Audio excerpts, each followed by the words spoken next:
Welcome back to the Coaching Collective podcast. I don't think I've introed one of these in a very long time. I haven't done a podcast in a little while besides with Dylan up in Thailand. But today we just thought us boys would jump on and just go over, well, the title of the podcast is The Power of Routine. So the power of routine and the way that routine has enabled us to not only become better bodybuilders, better athletes, and better coaches, but just better individuals and to be able to better manage our schedules, better manage our stress, better manage our workloads, so on and so forth. And obviously, the idea of these podcasts, which we're going to be doing a series of, are to provide tidbits or bits of information or anecdotes around concepts which we think may be incredibly helpful for listeners or anyone who's trying to ultimately get more out of themselves, might be going through a slump, might be going through a period where they're not making progress and they want to work out what kind of strategies or mentalities they can deploy which would better see them through to the endpoint which they may have defined themselves or they defined for themselves or their goal.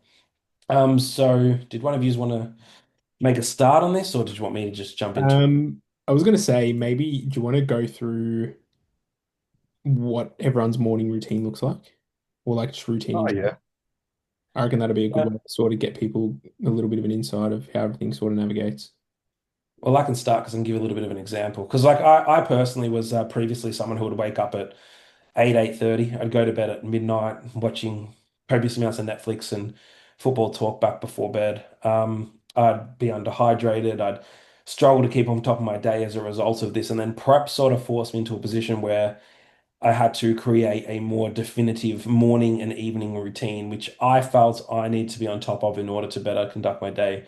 So, morning routine for me is basically wake up, take my supplements, hydrate, weigh myself, then hydrate, go for a walk, get my coffee, and then come back and reply to clients, go through my administration tasks, set up everything for the day, everything I need to do, everything the team needs to do, and then get into the grunt of the client work. And this would all actually, no, I lied. Get back from the walk and I'd eat my first meal while I'd watch something because I found the mornings were the most quiet time and the opportunity to actually have that downtime. But I find by having this consolidate in the morning, so getting a chunk of my steps out of the way, getting a chunk of my communication out of the way, setting my objectives for the day and exactly what I need to do and like ticking off like those petty tasks which don't seem important sets like a great tone for what's to come across the course of the day. I eat at the same times, train at the same times. I have a definitive endpoint of the night where I basically shower, get my supplements ready, get my clothes ready for the next morning, and then basically from there it's like I have 2 hours of just nothingness, and there's no guilt, no feelings like I should be doing anything else. And I also think this is the evening is exponentially important because you don't feel like there's any overlap between like your professional life and your personal life, and it's just time for yourself. Hmm. Yeah, that was a big one for me too. And just trying to take away, like, I think there was a point even where I would make my meal for the next day in the morning just so I had one less thing to do. Yeah, Yeah. I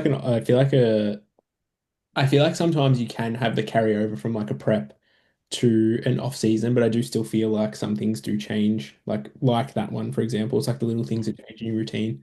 Like when you're probably in prep as well, or just even in general, probably just when people are dieting, because Jude, you're probably like this as well now while you're dieting. And it's like your how you made that time at night when you were in that prep to make that meal for the next day. Whereas like now, there's no way you probably do it because you have like more time to be able to do it.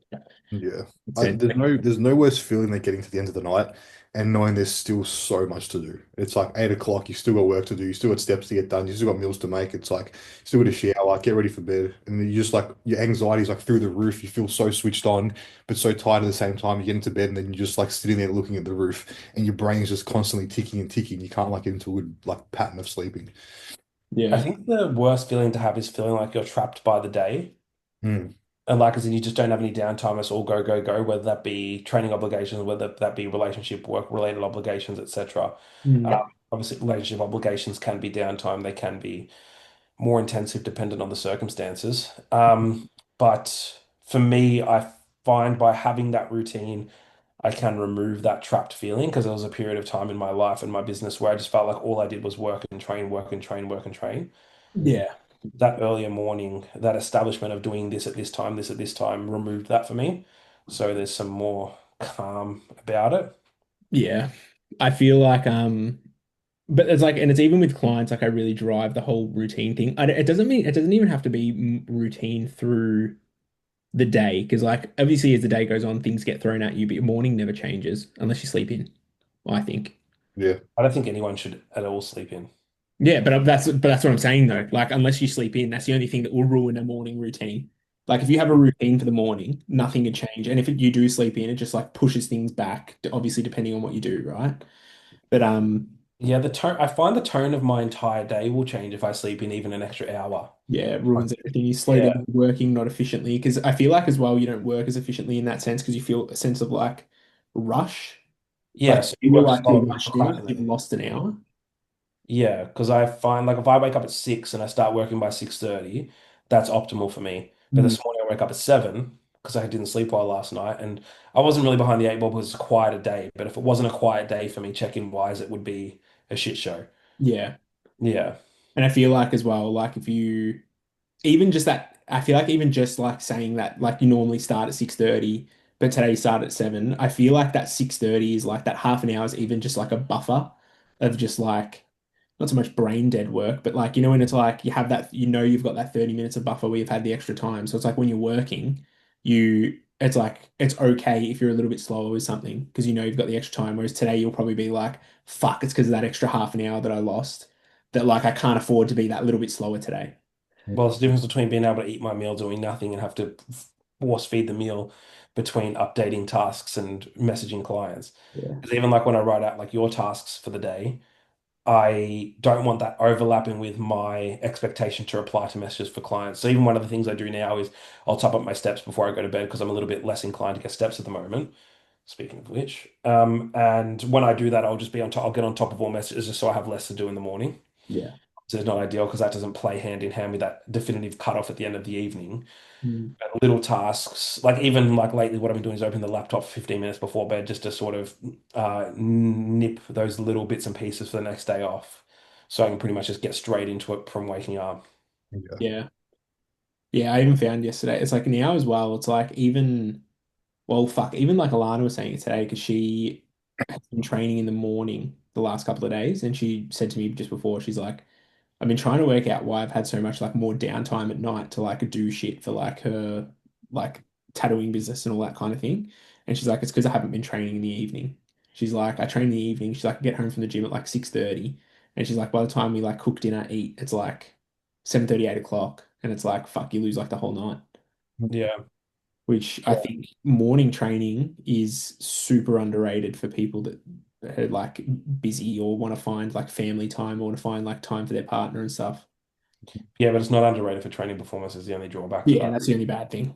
Yeah, so it depends on the goal and the phase and the objective in Mm, regards to whether training of the morning works for you. But if something's important, like as well with my routine, if something's important enough, it gets done. So people will mm, often say I'm too busy for X, Y, Z. I've gone through phases where I'm super, super busy and still everything gets done. yeah, And just waiting for the right time and waiting for the time to do this and that. And for the everything to be clear, like when clients say, oh, now is just not the right time to do X. it's never. It's never gonna like life doesn't get easier as you get older unless you're like on the higher end of successes where you can sort of peg back because you have active investments, which is like 0.001% of people. When you really think about it, as you get older and older, things are gonna get harder and harder and harder and harder. So you're gonna have more difficulty achieving things unless you have like a super seasonal work position or business. Like let's say you're an accountant Mm, we work in like fucking swimming pools, I don't know, then like maybe that would vary substantially. But like for most people, it's just going to be a never-ending cycle of now's not the time. Okay, now's the time. Oh wait, shit, now's not the time again. So on and so forth, which is where that routine becomes the saving grace to it, in my view. yeah. Yeah. Mm, Nothing's felt better than starting to get up early. Because I used to be the same. I'd wake up like really late. I'm talking like a few years back now. Like mm, before I did my first show, I'd always get up to, or when I wasn't concreting, this was because then it was like super early. But like days I'd be working from home and shit, I'd get up at like 8 and be like, yeah, I'm just working from home, just jump on my computer and do what I like throughout the day and just chill. And it's like I feel shit as. Even if it's a Sunday now, if I wake up like later than 7 o'clock on a Sunday, I feel like my day's been ruined. I'm like, fuck, I'm doing my first walk. I'm not getting my coffee till like 9:30. Like this Mhm. is meant to be my morning. And I actually hate it. Even on holidays, I'm the same. Like I don't sleep in. On holidays, I'm up even earlier. Like Oh, Bali, holidays, I'm I'll upset. be up at like 5:30 in Bali, like getting ready to go get a coffee or something. Like I hate getting up late anytime. It just literally ruins my whole day. The day. Makes me feel Yeah. shit as. But it's Bali, not nothing hours, opens like till 6. what are you gonna say? Shit as. Bali, nothing opens till 6 as shit as. Yeah, well, Yeah, I fuck. know it's annoying. I was Some like, things, some things I've noticed, like last time I went, were open like really early. Not many though, just a few like little cafe joints that are like run by maybe like Aussies or something. Yeah, I can't remember anything being open at 5. In Bangkok, I Oh, found a few five, no. 24-hour cafes. yeah, I had to. bro. The only thing when I was in Japan that was open when I was getting up to start working was like 7-Eleven. Yeah. Like nothing was open. There was not even a person on the street. It was like empty. It was fucked. Yeah, Bangkok, I found like a little coffee shop up the road that would open at 6, but they'd let me sit in there from 5:30. Oh, that's pretty Pretty good. good. Yeah, if I wanted to, but it wasn't like a real coffee shop. It was more like couches with a little table. So I Mm. could sit there for like an hour max before my back would Yeah. hurt.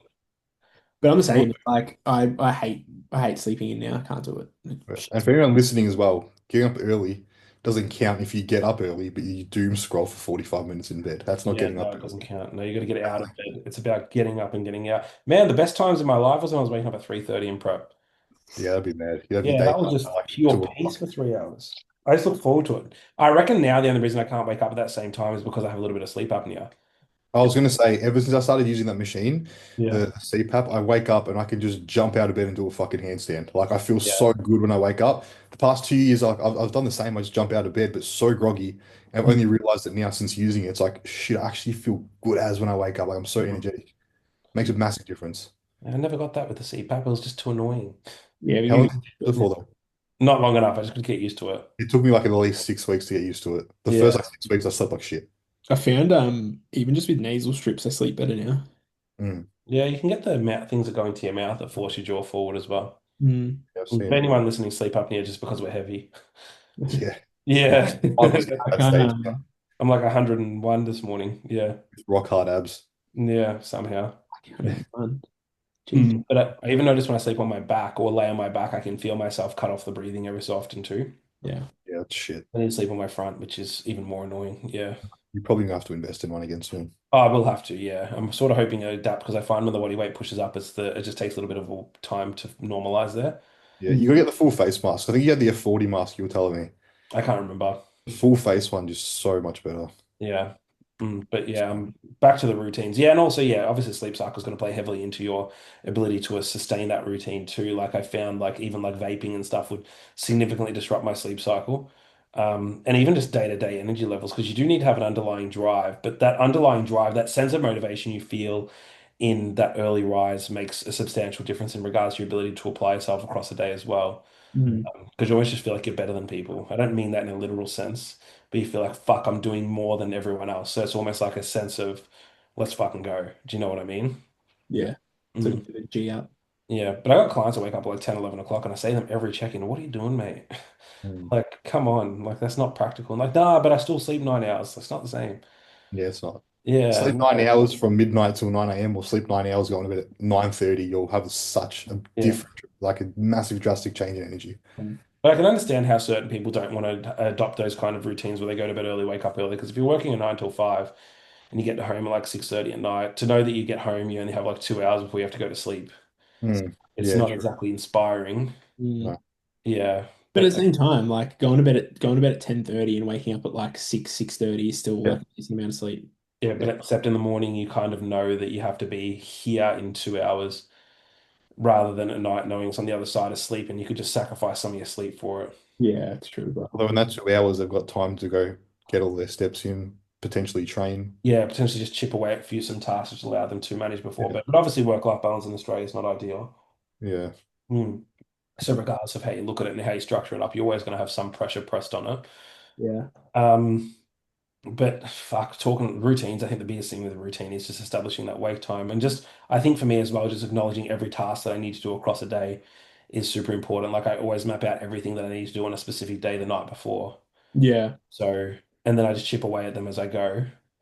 Because obviously you run a little bit of a tighter rope and that can become quite stressful, but that tighter rope's not a bad thing because then you know exactly when you can actually do nothing. And that's like going into Atomic Habits by James Clear, where he sort of says scheduling your downtime is not necessarily a bad thing. Like people think that that's restriction, but realistically, it's freedom because it can't overlap with anything else. Mm. Yeah. Yeah, but obviously, even like people don't acknowledge as well, like social obligations, personal level obligations, etc., which come across as leisurely, they can still put you in a position of stress. Oh Like yeah. my most stressful weeks are the weeks where I have like social obligations. Like last week, think I had like 3 nights in a row of social obligations, and that's what made me stressed more than the fact that I was busy across the days.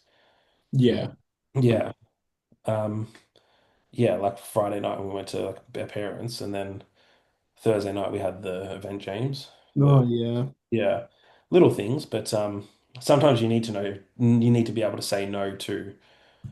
But at the same time, it's a hard one because we need to acknowledge that people need to enjoy and live their lives as well. 100%. But I feel Yeah. like it's just like even just little things. Like I feel like a lot of the time too, it's just like even something as minor as like doing a task while you're waiting for something, for example, or Mm. just like little things in the morning. It's like while I'm waiting for my eggs to cook in the pan, it's like I'm doing something to stack my morning routine as well, because it sort of leads into like Yeah. the habit stacking side of things. Have a I'm second. doing Yeah. steps around my kitchen when I'm waiting for my eggs to cook. Yeah, I do that as well. It's Mm. not in prep, or I just like do heaps of mini steps. When, Yeah. when I'm doing that, when Not I'm waiting for a eggs, like, meal to cook, usually I just sit there and try and reply to clients. I don't Yeah. need eggs, so You know what saved me heaps of time in the morning? Doing overnight oats. Yeah, that would. yeah, using the cream of rice now from Andy is much easier than using the other cream of rice. Oh, Yeah. really? Yeah, I Why? much. like It's just boiling water in a minute in the microwave. Yeah. Yeah, but See, yeah, I find one of the biggest things for me in regards to time is probably just physically eating. really? Yeah. Nah, fuck, bro. I'm pretty quick at eating. I'm quick at eating too, but I try not to be. Speaking of eating, I've got to go buy more rump mince because I keep forgetting to go and get it. I just bought rump and I just got rump the other day and just got them to mince it. Yeah. I was saying Oh, to I do love you the rump mince which actually. where do you go? Do you go to the one next to the plaza, next to Are Coles? you talking to me or Michael? Michael. Uh, Oh no, you go No, I Sirocco. go to the one just up the road, Sirocco's. yeah. Because you know when you buy rump, it's got the big fat strip on it. Hmm. Yeah. There's at the one next to the Coles, they've got like the first, it's called first cut of rump, and the actual strip is cut off it, and it's just the lean meat. And they mince that, and it's really good. Oh, they mince it for you as well. Yeah, and there's no fat on it at all. They cut like that strip off. Yeah. Well, Makes the a massive difference. Sirocco's is 17 a kilo for rump mince. I feel like that's pretty good. Yeah, even on touching on routines too. For me, I have all my servings of mince in separate bags in the freezer. I've all got bananas ready to go. I buy exactly as much frozen fruit as I need. Like I'm really diligent with all that stuff. Yeah. Makes a huge difference. Imagine Yeah, going to make a meal and you've got nothing in the house. You got to buy something now. All of a sudden, you got to spend 20, 25 minutes going to the plaza or sorry, supermarket or something. yeah. Plaza, the Northcote Plaza. No, because I just have a shopping list on my phone as well every week, which I just tick off and untick because I just eat the same things all the time. Yeah. The only thing that really I haven't changed anything that I eat in like ages. The only thing that I stopped doing is I used to do 50% oats. I used to do 50% oats, 50% cream of rice, and I stopped doing oats. Mm, Why? Too heavy. As yeah, if fair enough. higher. Yeah, I'm not hungry anymore. I'm hungry if I pace everything out, but like today I've only eaten one so far, so He's finally not hungry. yeah, I know. Taking its time. What's that, 10 weeks? Yeah, more 12. Fuck, it's been 12 weeks already. I Yeah, reckon I'm hungry. I reckon I'm hungry all the time. like oh, I could eat right now. I was gonna have my sourdough before we did this podcast. Oh, 10 really? weeks, like the first week, I've actually like really felt like being hungry. Yeah, today's a bit of a Pretty scrambled day much because because we've of got food and shit. I'm recording tonight as well Mm. Oh, have Yes. you got another? Wait, so what do you got tonight? with Julian. Um, Yeah. oh, you and Izzy doing that? Yeah. 6:30. No, fuck, that's late. Yeah. Jesus Yeah. Christ, I could not be at the gym at 6:30. Well, the only reason we did it was because we thought it would be most convenient. So, Yeah, I guess that's fair yeah. enough. And he What likes the nights because it's easy for him to get there. is it? Are you training? Yeah, we're gonna do legs, which is fun. Yeah, nice. Yeah, push it. Really? Oh, you're doing a proper training session. Yeah, we're gonna do a proper training session. Oh, so you and Izzy are training together. Yeah, Fuck, that's rare. I reckon yeah. No, I'm worried as well because legs. that's gonna be fucking ridiculous. Yeah, Your legs have come up heaps. yeah. No, I don't even train him hard. Michael. Wild. Yeah, I might do that tonight because that'll be the first time. He hasn't been to that gym in a while, so we'll see He how we only, go. he barely trains him. Yeah, I don't really train them. I reckon he hasn't trained him in ages. I'm starting. This is not podcast relevant. I'm starting to struggle with just general mobility. Like I can't even reach around when I'm on the toilet. Yeah. properly. Yeah, like it's crazy. I haven't been this big Past before. relevant. A nice Yeah. problem to have. What'd you say? Being too big is a nice problem to have. Oh yeah, I guess so. But you know what? I definitely felt better at 85 kilos. So Yeah, for take me back. Yeah. sure. Yeah, take me Before you back. know it, bro, you're gonna have to get back to that. So just embrace it. Yeah, no, I might just have to start doing some cardio or something. Oh, you're not doing any. Nah, just steps. And the Yeah. steps are, yeah, no, we're good. We're good. Same. I'm just doing steps as well. I haven't done cardio in ages. I don't Yeah. remember the last time I did cardio. Yeah, me either. I hardly did it in prep either. Yeah, you did fuck all in prep. Yeah, I did 2 times 30 a week. Must be nice. Pretty good. Yeah. Let's just wrap this up here. Are we wrapping it up? Yeah, fuck it. All right.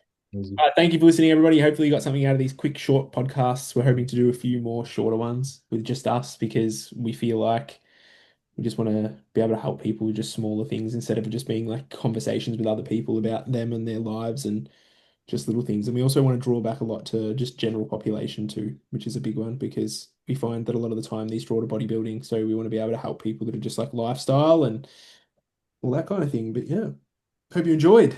Thank you. Thank you very much. Peace.